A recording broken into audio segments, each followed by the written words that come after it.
Bom dia a todos e a todas. Que privilégio, que honra estarmos aqui nesse domingo, para os que levantaram cedo, para os que estão ainda acordando, né? Uma bênção realmente a gente poder estar juntos. Fico imensamente agradecido por ter ganhado tantos abraços, ter sido tão nutrido espiritualmente, tanta gente que o nosso coração se sente feliz por conhecer, por ser amigo, né? Tanto a nossa amiga Litiene da Caravana, os nossos amigos do NEP, enfim, e aqueles outros que a gente vai fazendo nessa tarefa bendita do Evangelho, agradecidos pelo Marquinho que está nos acolhendo, né? Um hóspede que dá um pouquinho de trabalho, mas que se sente muito feliz por ter um anfitrião tão cuidadoso e responsável. Eu espero do fundo do coração que o mestre querido e amigo nos ajude, todos nós sintamos o coração dele mais perto em Tiquim, que os nossos pensamentos, as nossas almas sejam banhadas por essas forças espirituais mais puras e mais sublimes. A gente vai conversar sobre uma mensagem do livro Caminho, Verdade e Vida, como foi anunciado, que tem como título Que Temos com Cristo. Nós vamos fazer um miudinho. Então, para aqueles que têm uma certa familiaridade com o Evangelho, né, vai ser uma oportunidade, eu acho que interessante da gente meditar. Para aqueles que não têm, eu espero que o nosso percurso seja mais didático, né, e nos permita ter um contato real. O versículo que a gente vai analisar está lá no capítulo de número 1, verso 24 do Evangelho de Marcos, que diz o seguinte: que temos contigo, Jesus Nazareno? Viestes destruir-nos? Bem sei quem és, ó Santo de Deus. Então é um versículo que, se a gente lê isoladamente, talvez surjam algumas perguntas, né? Quem está dizendo isso? Em que momento está dizendo isso?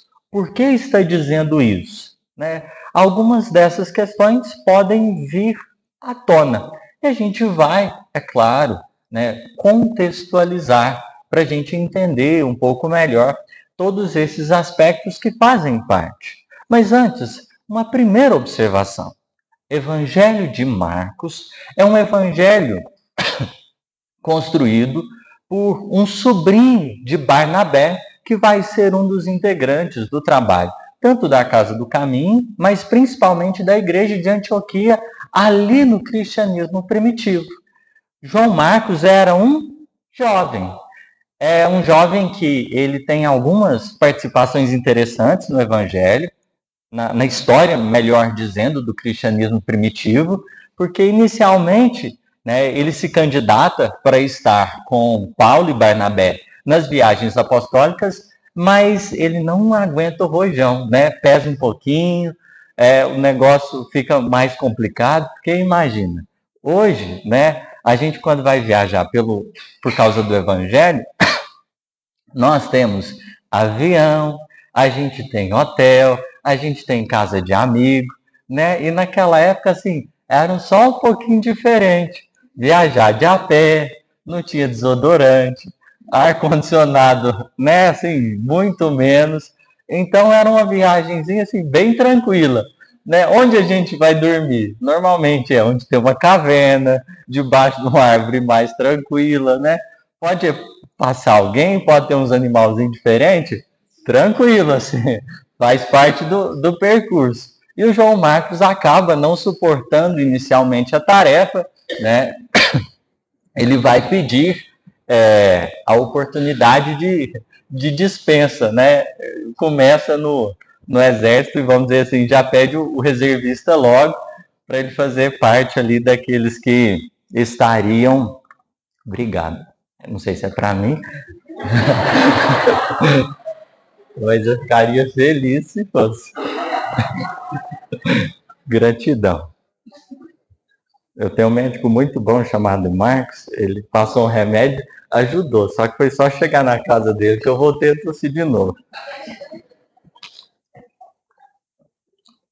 Então, o João Marcos, né, inicialmente ele não dá conta, mas depois ele vai ter a sua utilidade no trabalho. E o João Marcos, ele escreve o evangelho dele a partir das memórias de um apóstolo chamado Pedro. Então nós teremos nesse evangelho memórias de Pedro. Toda vez que você pegar, então lembra disso. É de um coração que estava assim, bem pertinho do Cristo. E se a gente for olhar no evangelho do Marcos, a gente vai encontrar Jesus, na maior parte das vezes, agindo.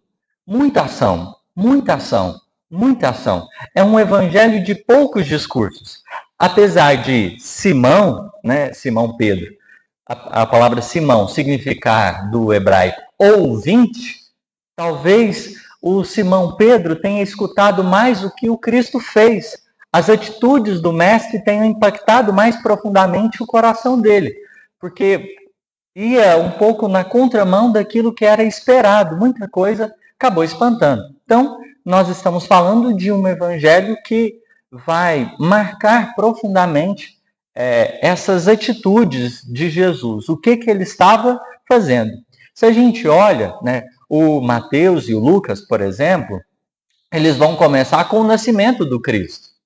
Nascimento do Cristo. O Marcos, não, ele já vai falar do instante inicial que Jesus começa a sua vida pública, né? Depois ali dos 30 anos, ele começa a divulgar o evangelho e fazer os feitos pelos quais ele é reconhecido. E aí, se a gente for olhar, nesse capítulo 1, tem algumas coisas que ficam marcadas, né? Depois de falar de João Batista, né, da tarefa do precursor e da tentação que Jesus sofre no deserto, o evangelista Marcos vai tratar da convocação dos primeiros discípulos. Os 4 primeiros discípulos são os 2 pares de irmãos: Pedro, André, João e Tiago. Os 4 irmãos, né, os que nós temos notícia, eles foram os primeiros. Então, o Simão Pedro, dentre a vida pública de Jesus, ele vai ser um dos que mais vai estar ali no início de tudo que está acontecendo. Vamos imaginar que naquela época, na condição de pescadores, né, de repente chega alguém em Cafarnaum, porque vamos lembrar que Jesus ele viveu a maior parte da vida em Nazaré, apesar de ter nascido em Belém. Mas ele estava um tanto que distante dessa região aqui. Então, Jesus chega em Cafarnaum, né, faz esse percurso aí, e ele vai olhar aquela cidade, né, aquela aldeia, porque vamos imaginar que não dá nem um bairrozinho de São Paulo, né, porque era muito, mas muito pequeno mesmo. E ele olha para aqueles pescadores ali no Mar da Galileia e resolve fazer um convite para eles. Vem que eu os tornarei pescador de homens. Tamanho era o magnetismo, a influência, a autoridade moral, né, que aquele convite for aceitado, sem que eles tivessem dimensão do que se descortinaria. Mas existia um compromisso, uma fidelidade profunda entre aqueles corações. Então, nós teremos a convocação desses primeiros discípulos, que vão começar a fazer parte. O Mateus, por exemplo, que é o Levi, vai vir depois, Simão Zelote, Judas Iscariote, Judas Tadeu, Tiago Menor, enfim, vamos ter esses corações depois. Mas temos esses primeiros. Talvez o André tenha sido aquele que primeiro tenha ouvido falar de Jesus, porque o André já era discípulo do primo do mestre, que era João Batista. Então já existia uma certa afinidade, né? O João Batista, que era o melhor amigo de Jesus durante muito tempo, né? Eles ficavam conversando sobre a terra e as transformações que adviriam no futuro.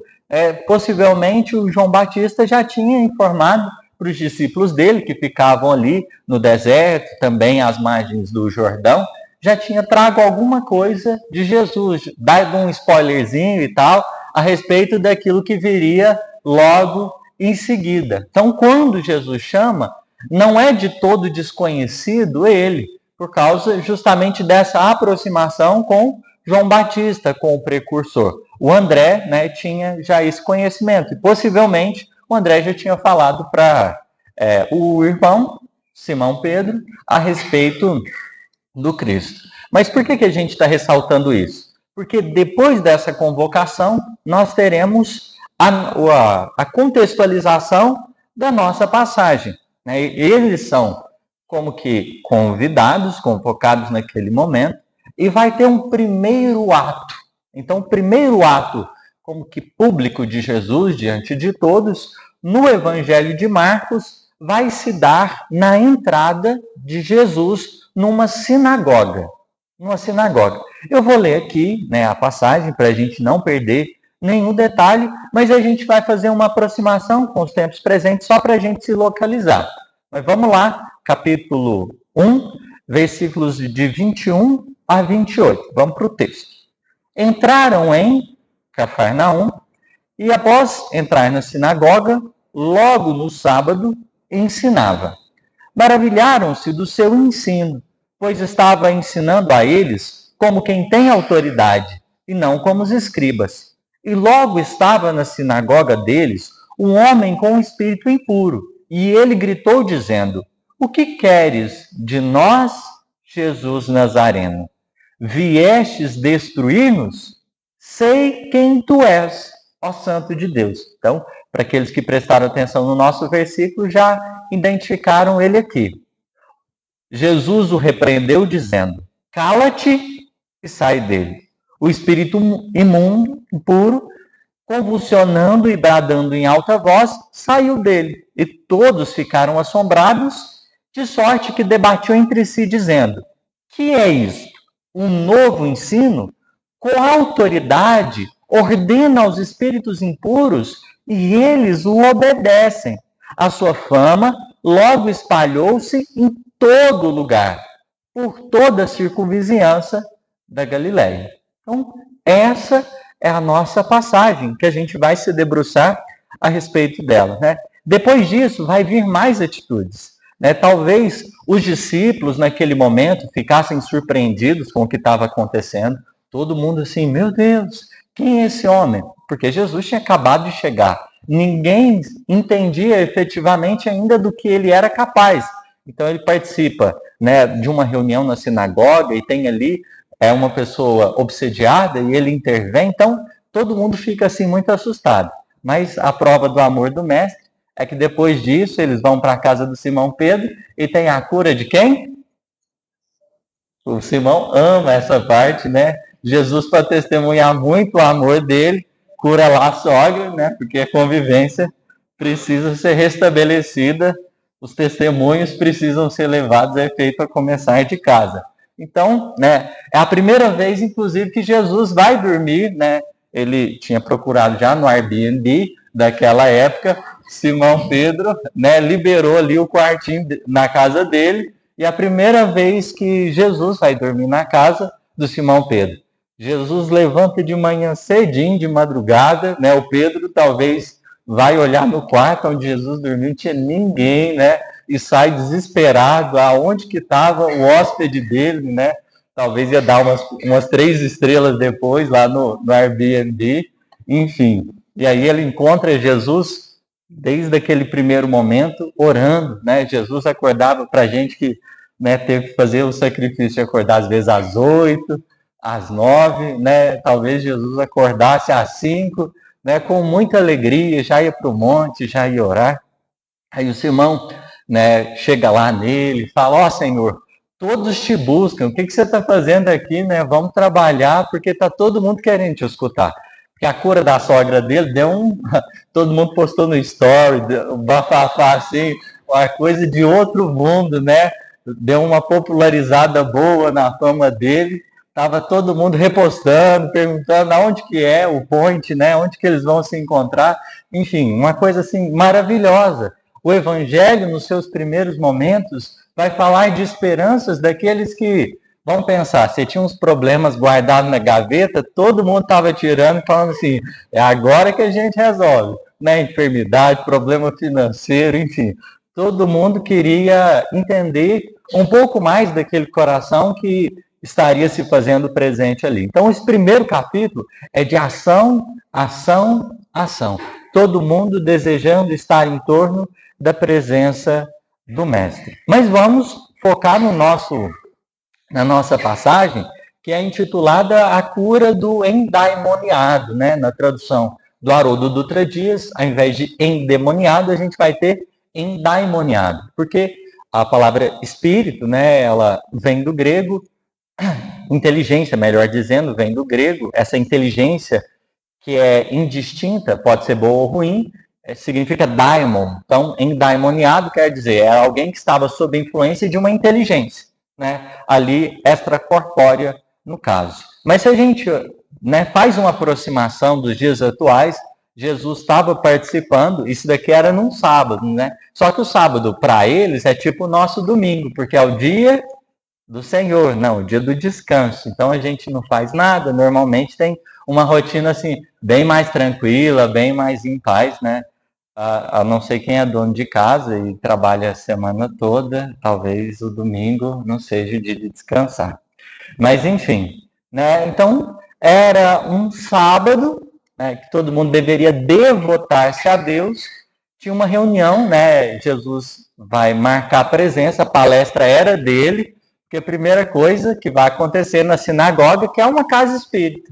Vamos pensar, as sinagogas elas foram criadas naquela época por um motivo muito especial. Apesar do templo ser o principal lugar de contato com a presença divina na religiosidade judaica, nós teremos alguns exílios da população dos judeus. Então, eles vão ficar sem o país de origem deles. Eles vão precisar, em alguns momentos, se exilar, estar em outros lugares.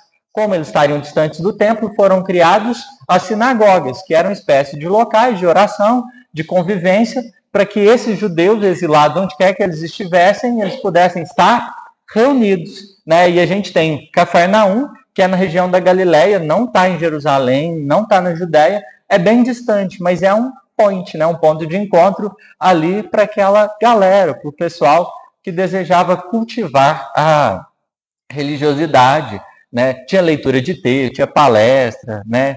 Não tinha passe ainda, água fluidificada, nem água, nem nada, né? Mas tinha, vamos dizer assim, já essa busca por esse encontro. Então, Jesus estava escalado para fazer a palestra desse dia, nesse sábado, e ele vai fazer a palestra. E a palestra foi boa, né? Imagina escutar a palestra de Jesus. Infelizmente, vocês estão me ouvindo aqui nos dias atuais, faz parte, né? Mas eu espero que o Mestre esteja com a gente, do início ao fim. Então a palestra foi boa, todo mundo ficou assim, encantado, meu Deus, né? Quem é esse jovem aí que está falando? Jesus tinha, nessa época, cerca de 30 anos, talvez. Então, né, um sucesso total, né? Todo mundo olhando para ele, admirado, mas não simplesmente pela beleza do que ele ensinava. Tinha um trem diferente. Era a autoridade. Mas nesse dia de palestra pública tinha também atendimento espiritual, porque depois da palestra, o que acontece? Tinha uma pessoa que estava, né, debilitada espiritualmente, obsediada, vamos assim dizer, possivelmente é um fenômeno de fascinação ou de subjugação, a gente não vai saber direitinho qual é, mas a questão é, a pessoa em desequilíbrio começa a ter uma manifestação diante de todos, ela não consegue administrar ali e Jesus vai fazer o atendimento espiritual, né? Vai propor o esclarecimento de algo no meio de todo mundo. A reunião mediúnica ali era como que aberta, né? Assim, todo mundo estava fazendo parte, porque, vejamos, os fenômenos são de toda a história humana. A mediunidade, né, ela é algo patente em todas as civilizações, em todos os povos, em todas as épocas da humanidade. Beleza. Então, aquela pessoa, né, a gente sabe que a obsessão não necessariamente preconiza a mediunidade. Não quer dizer que a pessoa que esteja sob a influenciação e que muitas vezes dê vazão, ela venha levar a efeito ali a mediunidade enquanto uma aptidão genuína, né, ostensivamente. Às vezes é só um período de desequilíbrio, né, a faculdade, a percepção dos espíritos é natural, né, e talvez ali ela não tivesse, depois disso, o desenvolvimento dessa aptidão. Mas o fato é que Jesus vai fazer o atendimento espiritual. Então, para os dialogadores, aqui é ótimo para a gente olhar como que Jesus fazia o atendimento espiritual dele. Como é que ele geria esses pontos de tensão. Está numa casa espírita, em um ambiente protegido e tal, então vai ser interessante. Porque no meio de todo mundo, o espírito impuro, ele grita. Então vamos imaginar, nesse auditório aqui, de repente, né, alguém começa a gritar. Claro, todo mundo é já bem conhecedor da fenomenologia espírita, ninguém vai se assustar, todo mundo vai manter as boas vibrações, vai gerir a experiência com toda a naturalidade e a gente vai fazer um melhor acolhimento. Mas imagina naquela época. De repente, uma pessoa que se olhava para ela estava normalzinha, mas ela manifestava um desequilíbrio muito grande. Então, todo mundo vai ficar assim um pouco assustado. E o espírito comunicante, que estava ali, ele vai dizer: o que queres de nós? Será que é só um? O que queres de nós? Então, talvez tenha uma galerinha ali acompanhando esse homem. E é muito interessante, vamos destacar isso, porque no Evangelho normalmente não tem nome. Os personagens, por exemplo, é um leproso, é um cego, é uma pessoa que tem a mão mirrada, porque mais do que falar de personalidades, o Evangelho está tentando construir referências de imortalidade. Então, nós temos aqui um homem que pode ser qualquer um de nós, tendo em vista que na atualidade o fenômeno da influenciação espiritual, ele ainda acontece, e a gente está sujeito à obsessão. Vamos até fazer um parêntese para a gente comentar um pequeno fato. Lá em Atos dos Apóstolos, por exemplo, comentava isso com o Marcos e também comentamos isso ontem com outros amigos, tanto no estudo do NEP, né? A gente estava estudando o capítulo 33 do Fonte Viva, Ajudar, né? Erguer e Ajudar. Beleza. É um capítulo que Emmanuel, ele vai comentar, depois que Jesus desencarna, né? A intercessão de Pedro em favor de uma pessoa, né, que se chama Tabita. Ela era da cidade de Jope e ela acabou passando por um processo que ela morreu, mas não é morreu. Ela, né, teve um apagão, vamos dizer assim, porque morte, em sentido espiritual, conforme Emmanuel vai dizer, não está relacionado meramente a fenômenos biológicos. A gente tem a morte enquanto esgotamento da vida espiritual, né? A gente perde algumas potencialidades da alma, a gente morre. Ok. E aí, o Pedro, né, ele vai se deslocar primeiro de Jerusalém, ele vai para Lida, ele vai ajudar ali uma pessoa, né, um paralítico chamado Enéas. Todo mundo vai ficar maravilhado, né? Todo mundo tira foto, posta no story, né? Aí o pessoal de Lida, todo mundo fica encantado, Pedro para cá, Pedro para lá, levam, né, o Pedro para Jope. Todo mundo pede um Uber e tal, né? Não saiu muito caro, o pessoal da época não tinha muito dinheiro, mas não saiu muito caro. E eles vão de Lida, eles vão para Jope, né? 16 quilômetros em 5 horas caminhando, coisa bem tranquila assim da gente fazer, né? Pensa naquela caminhada de 1 hora que a gente faz por livre e espontânea indicação do médico, né? Por causa do colesterol, enfim, dessas barbaridades todas que às vezes magicamente a gente é acometido, né? Porque a gente não come besteira, a gente tem hábitos saudáveis, a gente faz de tudo que pode. Mas aí, Pedrinho sai de Lida, vai para Jope e vai encontrar a Tabita. E dentro do Evangelho, todo detalhe é um detalhe importante.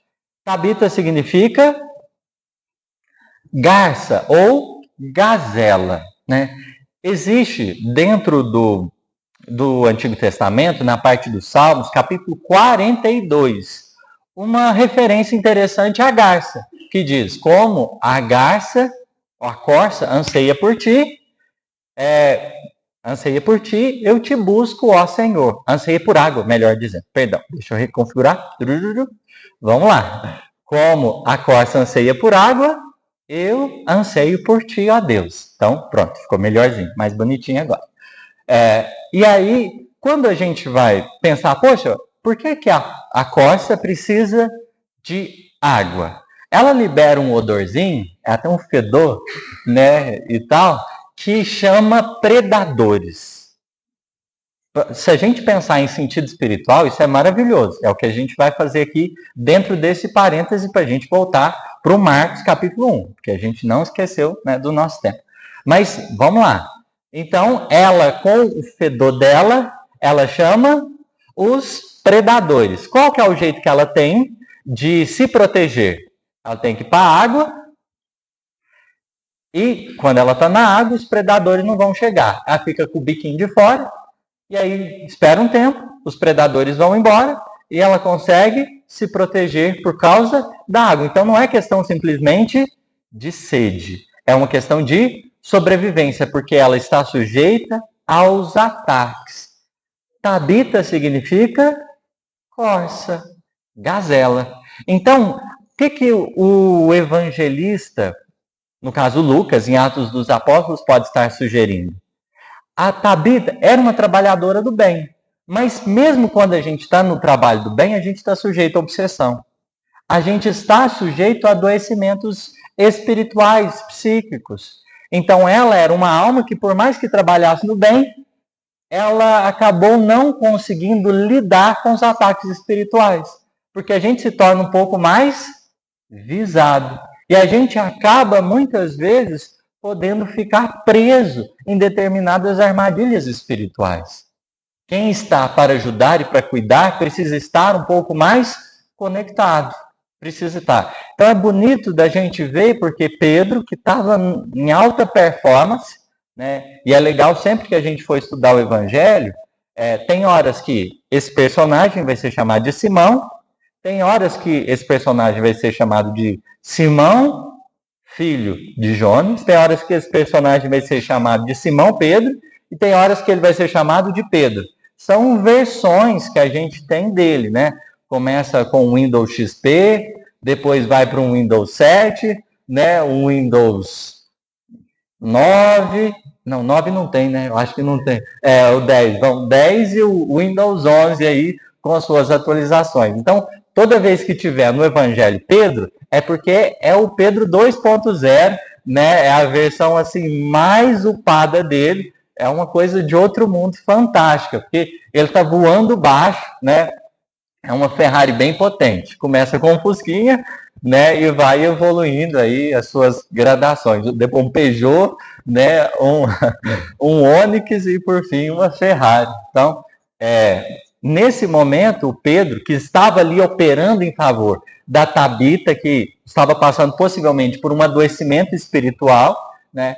Ele estava sendo o agente. A gente precisa de outras pessoas na tarefa. Às vezes a gente não vai dar conta sozinho. E tem coisas que a gente precisa muito de apoio e de ajuda, né? E quem está por perto precisa ter sensibilidade, porque a Tabita caiu no processo, e aí foram os amigos no entorno que foram lá chamar o Pedro para que ele pudesse operar. Então esse cuidado que a gente vê ali é importante, é especial. Mas, pois bem, feito esse longo parêntese, eu espero que ninguém esteja perdido até aqui, né? Vamos voltar para o nosso capítulo 1, verso 21 a 28 do Evangelho de Marcos. Então, esse espírito, né, que estava ali, o espírito comunicante, foi ouvido, foi escutado.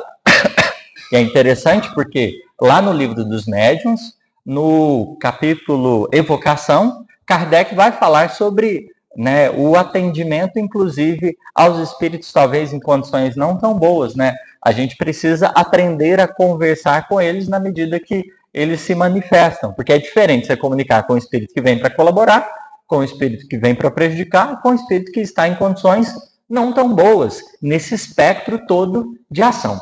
Ok. Então, ele vai dizer: o que queres de nós, Jesus Nazareno?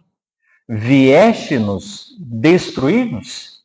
Sei quem tu és, ó Santo de Deus. Então prestar atenção que existem alguns detalhes muito interessantes. Nós estamos falando do capítulo 1. Ninguém conhece Jesus. Olha a fala do Espírito. O que ele está mostrando? Jesus Nazareno. Eu sei de onde você veio materialmente. Então, o primeiro detalhe interessante. O Espírito já conhecia Jesus, a encarnação dele. Mas mais do que isso.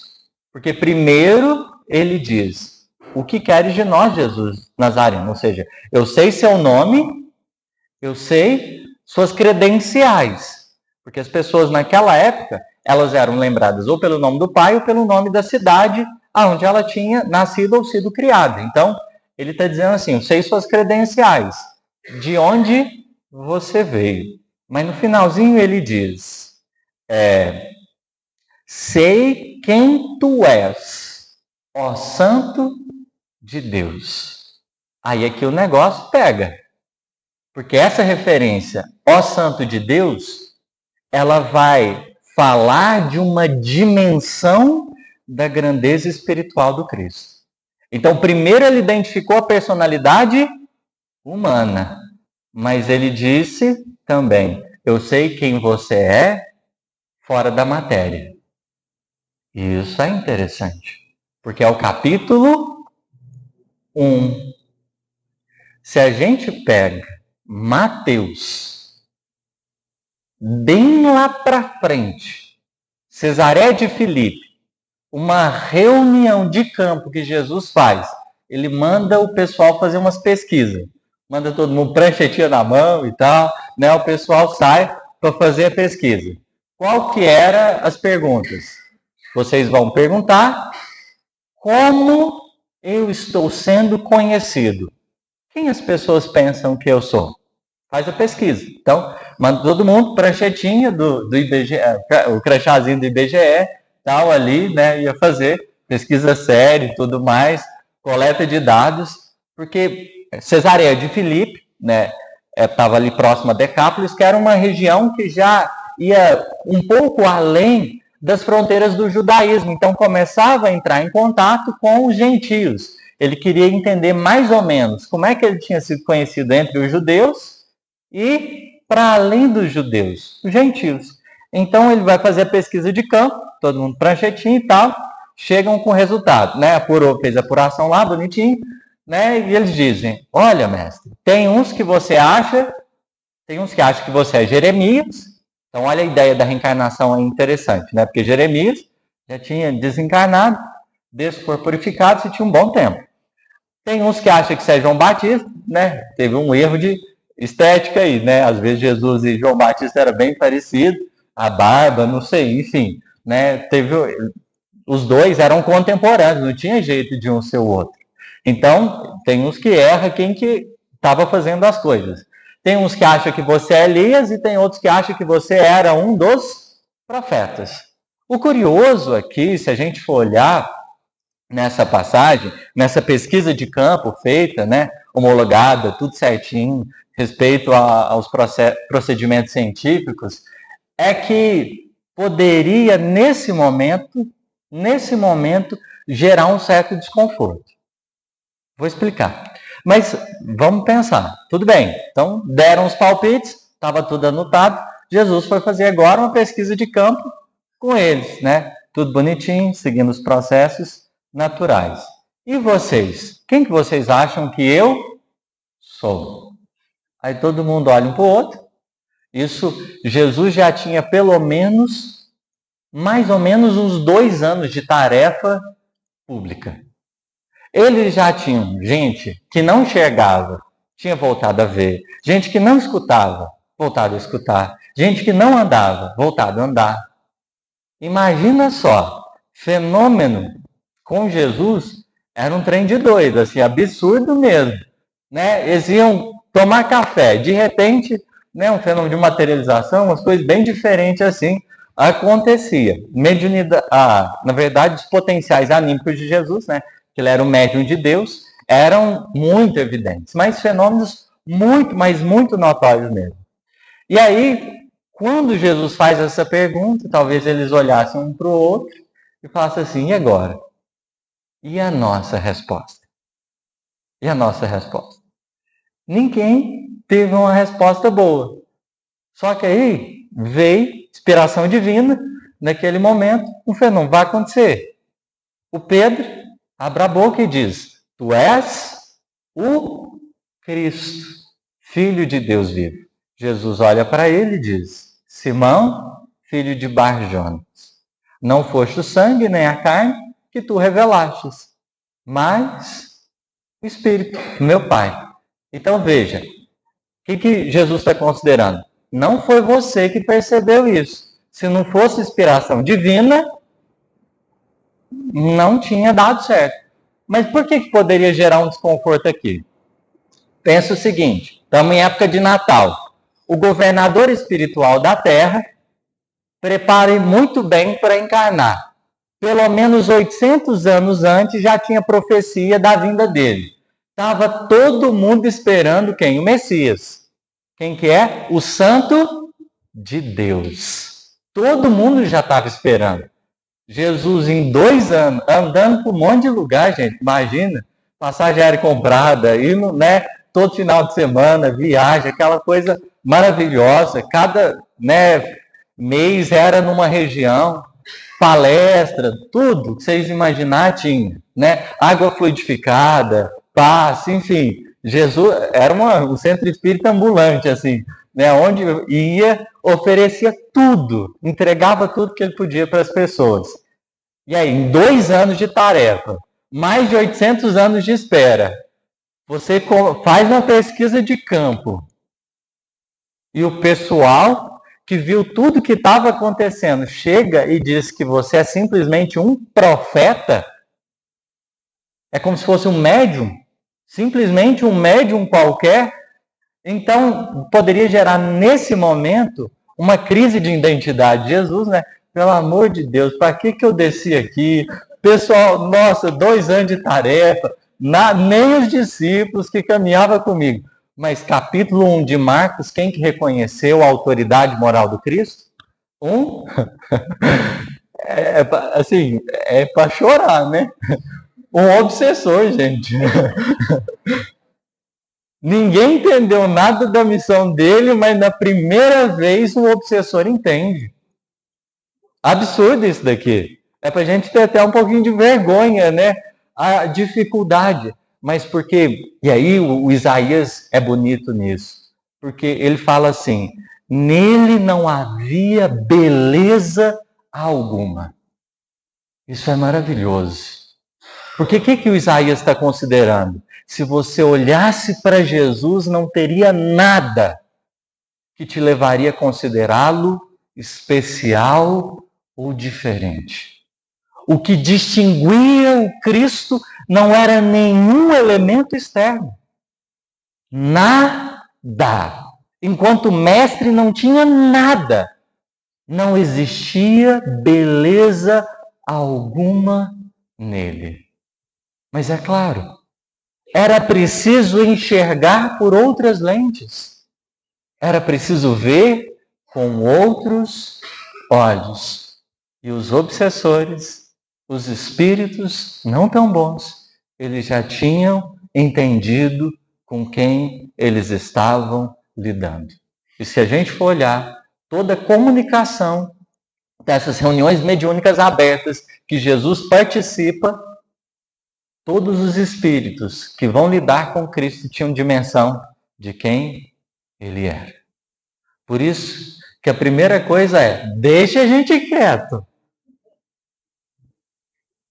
Estou aqui, não estou te atrapalhando, só cuidando desse excomungado aqui, que está dando vazão e tudo mais, né? Vai fazer suas coisas para lá, deixa. E é curioso porque tem uma mensagem de Emmanuel, Fonte Viva, que ele vai comentar Tiago, capítulo 2, verso 19. Tiago diz assim, crês que há um só Deus, fazes bem. Então, tem um só Deus? Ok, fazes bem. Beleza, ok. Também os demônios o creem e estremecem. Então, se a gente for olhar, e Emmanuel vai considerar isso, crer é uma coisa possível para todo mundo. Para o obsessor, que não está nem um pouco interessado em espiritualidade, quanto uma pessoa que deseja mudar. A crença é um patrimônio comum, muito comum. Mas a grande questão, e Emmanuel vai dizer isso, ele coloca assim, lá no Fonte Viva 20, a inteligência é atributo de todos. A cognição procede da experiência. O ser vivo evolve sempre, e quem evolve aprende e conhece. A diferenciação entre o gênio do mal e o gênio do bem permanece na direção do conhecimento. Essa frase aqui é muito bonita. A diferenciação entre o gênio do mal e o gênio do bem permanece na direção do conhecimento. O Espírito, primeiro capítulo, estava reconhecendo a autoridade espiritual do Cristo. Mas qual a postura dele diante daquilo? Qual a postura dele? Então, se a gente observar, não tinha nenhum propósito de aproximação. Nenhum. Porque o medo, nesse momento, que ele vai manifestar, é de que Jesus tivesse vindo destruí-lo. Só que a forma com que Jesus responde, ela é muito importante. Cala-te e sai dele. Existe uma tarefa que é da dimensão do Cristo. Mensagem do Espírito Verdade, Evangelho segundo o Espiritismo, o Cristo Consolador. Jesus Cristo é o vencedor do mal. Sede vós os vencedores da impiedade. Há a dimensão da tarefa divina. E há a dimensão da tarefa humana. O que é atribuição de um Cristo, enquanto governador espiritual da Terra, é gerir o mal. Cala-te é tipo assim, parou, acabou. A palhaçada aqui agora. Pronto. Interromper o mal nessa estrutura toda é uma tarefa do Cristo. É da esfera divina. Porque quem conduz os destinos de todos os espíritos encarnados e desencarnados não é a gente. Está sob a supervisão do Cristo, nesse processo, por exemplo, de transição planetária, Jesus está lá com a ficha espiritual de todo mundo. E vem dele a orientação amorosa para cada espírito nas suas necessidades. É ele quem gere o mal na Terra. Porque apesar da nossa liberdade, nem tudo é permitido. Porque se fosse depender de nós, a gente já tinha destruído tudo. Só não destrói porque os que amam governam a vida. É da tarefa dele lidar com o mal na sua expressão mais grandiosa, mais extensiva. Mas existe uma tarefa que é nossa. A nossa tarefa é da impiedade. É do olho no olho. É da convivência. Porque o pedido do Espírito Verdade é: não seja insensível com o seu semelhante. Deixa que do mal, na esfera cósmica, essa é a responsabilidade minha. Mas o compromisso de vocês é só não ferir e não prejudicar ninguém. Esse é o único pedido. Assim, já viram aquela frase? Muito ajuda quem não atrapalha? É isso que, se a gente fosse traduzir o Evangelho nessa parte, é isso. Não ser impiedoso é você vai me ajudar demais. Se você não der muito trabalho. Então, fica na sua, né? Por quê? E o Espírito Lázaro alerta a gente a isso. Qual é a virtude dos nossos tempos? Atividade intelectual. Tem gente que sabe demais. Sabe muito. O problema nosso não é conhecimento hoje. Você está doido. Ainda mais com inteligência artificial. Meus alunos sabem disso muito bem. Mais do que eu gostaria, assim. Porque eles deixaram de pensar, inclusive, assim. Mas nosso problema não é atividade intelectual. Porque tem gente que é um gênio para pensar. Absurdíssimo. Mas não coloca ela no meio de ninguém, não. Porque, pelo amor de Deus, ela faz um estrago. Mas um estrago. Porque na evolução espiritual não é o quanto você sabe, mas o quanto do conhecimento que você tem consegue te permitir servir mais. Não é sobre o quanto eu sei. É sobre o quanto aquilo que sei me permite estar em melhor contato com o outro. Porque às vezes a gente sabe demais de doutrina espírita. Né? Se perguntar, mal, acerta as questões todinhas do Livro dos Espíritos de cor. Sabe, parte, pergunta, tópico, item, é um trem absurdo. Mas aí na hora de compreender um filho dentro de casa, de conversar baixinho, igual conversa com o obsessor, de falar, ô meu irmão, eu te enxergo, vai dar tudo certo. Aí na hora de conversar com o filho dentro de casa, a gente esquece essa versão 2.0, versão mediúnica, né? Que é maravilhosa, porque eu gosto muito da versão reunião mediúnica. É o Pedro, assim, mais alto grau, tá doido. Rapaz, mas reunião mediúnica costuma ser um dia na semana. E se a gente exportar um tiquinho que for dessa autoridade nossa, que a gente administra conflitos, insensibilidade, maldade, porque o espírito ele pode ter matado 200 pessoas. Chegou na reunião mediúnica, nossa senhora, o sentimento de piedade, compaixão, acolhimento, fraternidade, falta pouco e morar com a gente, assim, porque a gente trata com todo respeito e com todo carinho. É absurdo isso, e é bom.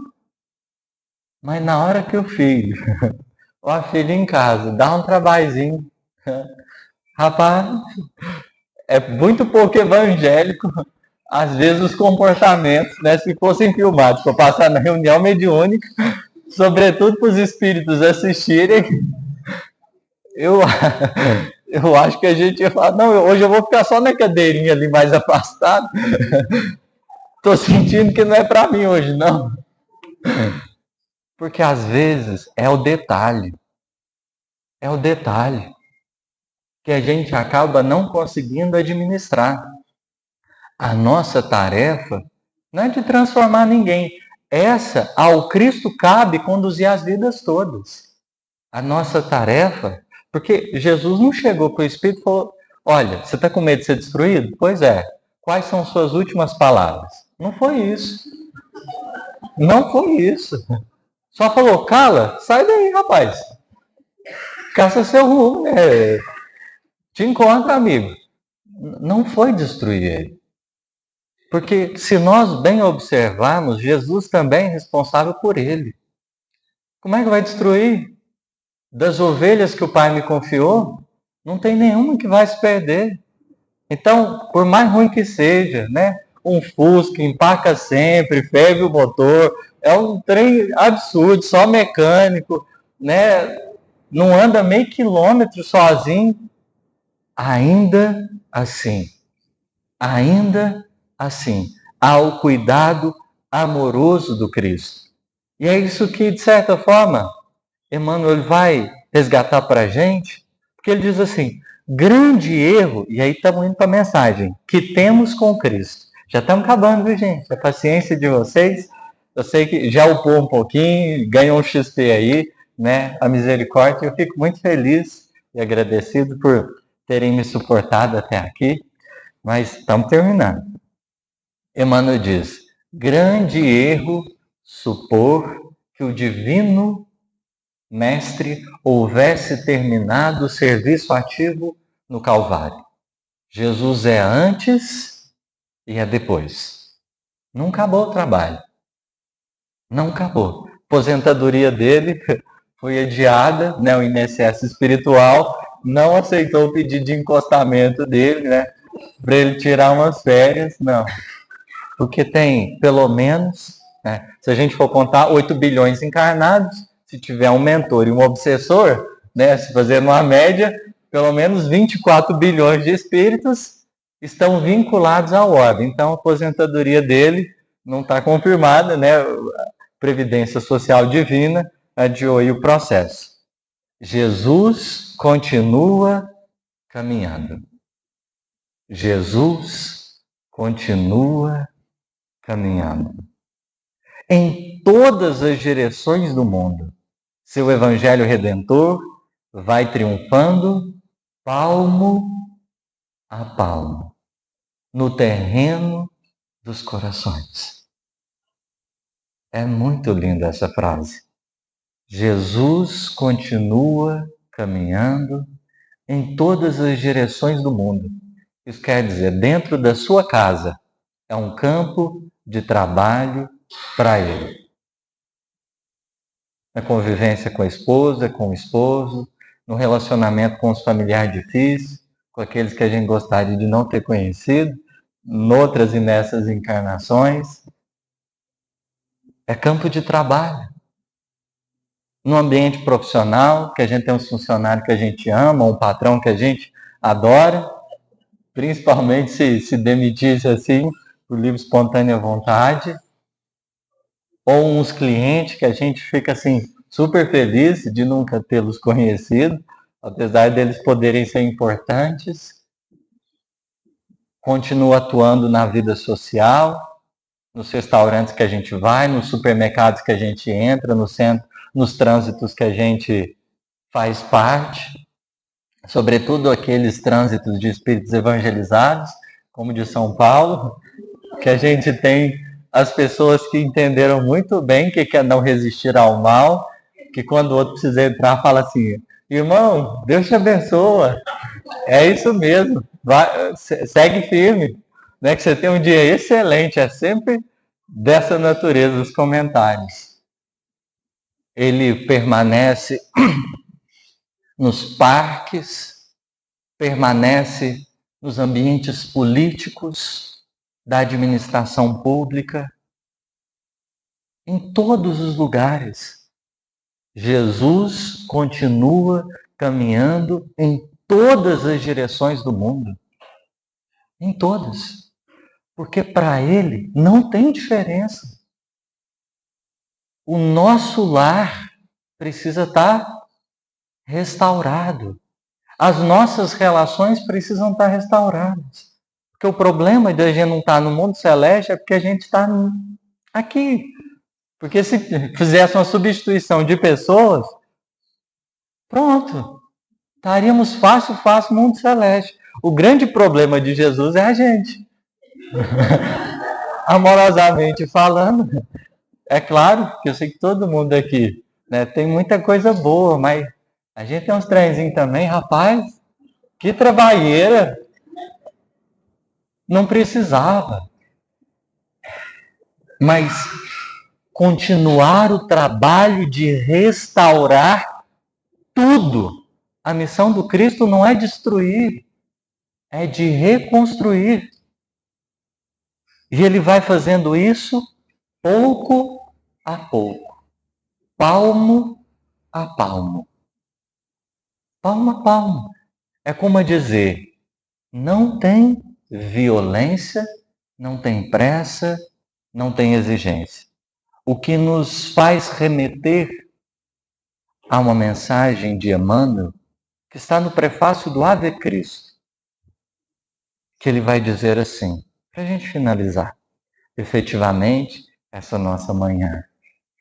Hoje, como outrora, na organização social em decadência, Jesus avança no mundo. Olha que bonito. Hoje, como outrora, na organização social em decadência. Isso foi escrito pensando no século passado, mas ainda é. Porque na nossa política o trem está difícil. Se a gente olha, tem tanta barbaridade, tanta atrocidade acontecendo, guerra. Não acabou as coisas difíceis. Jesus avança no mundo, restaurando a esperança e a fraternidade, para que o santuário do amor seja reconstituído em seus legítimos fundamentos. O trabalho dele é erguer esperança e fraternidade.